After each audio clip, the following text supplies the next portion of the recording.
Hi, I'm Chris Sims from Benedict Mackenzie. We're a boutique insolvency practice based in the Midlands and South East.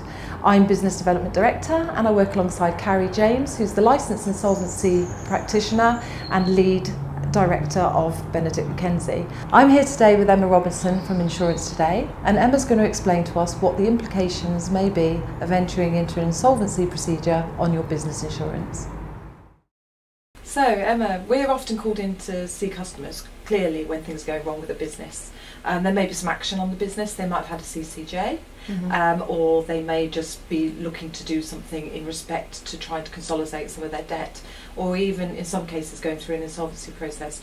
Can you just let me know what implications this might have on their insurance? Well, yeah, I mean, initially they'll probably think, well, there's no implications on my insurance at all. I've got my insurance in place, it's not due for renewal for however long, and any variations or changes would be discussed at renewal with their broker. Yeah. The Insurance Act 2015, which came in August 2016, and that placed a new duty, a duty of fair presentation on all commercial policyholders. It's quite onerous in that a company needs to disclose at inception, throughout the course of the policy, and at renewal, anything that may influence an insurer's willingness to provide cover. And you may not think that a county court judgment or recovery action would have any impact on an insurer's willingness to insure. The reason it does or could is that if somebody's struggling financially, they may not have sufficient time or funds to be focusing on health and safety. And where an insurer is providing employer's liability insurance cover, health and safety is a key area.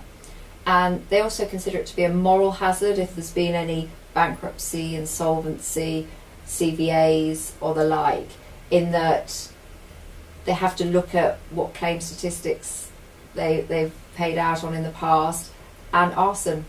Okay. And if people are under severe financial pressure, at times buildings can just go up in flames, and it's very hard for insurers to actually investigate and pinpoint the cause of a fire.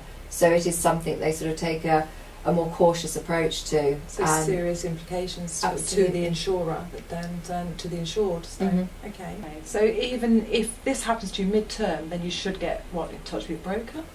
Absolutely. It could well be the case of if they keep their broker fully updated, the broker can advise the insurers and there may be no implications or issues whatsoever. The downside is if they don't advise their broker and insurer and then say a couple of weeks later do have a claim, when the loss adjuster comes to investigate the claim, or when insurers just complete their own investigations from desktop analysis, if they come across these details and material information, it could give them grounds to refute liability. Oh dear.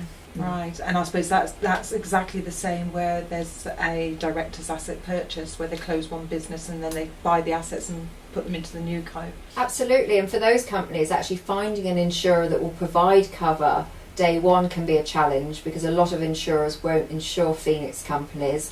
A lot of insurers want to see a good sort of 3 or 4 years trading history before they'll provide terms when there has been previous solvency issues. And some insurers just won't provide cover full stop for that. And probably over the last 5 years, we've noticed increasingly that one of the first questions the loss adjuster will ask is, have you been a director of a company that's been insolvent or gone into administration or liquidation?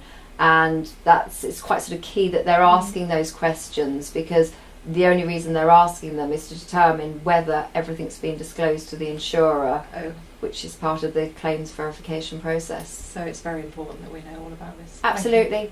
Thank you very much, Emma. Pleasure.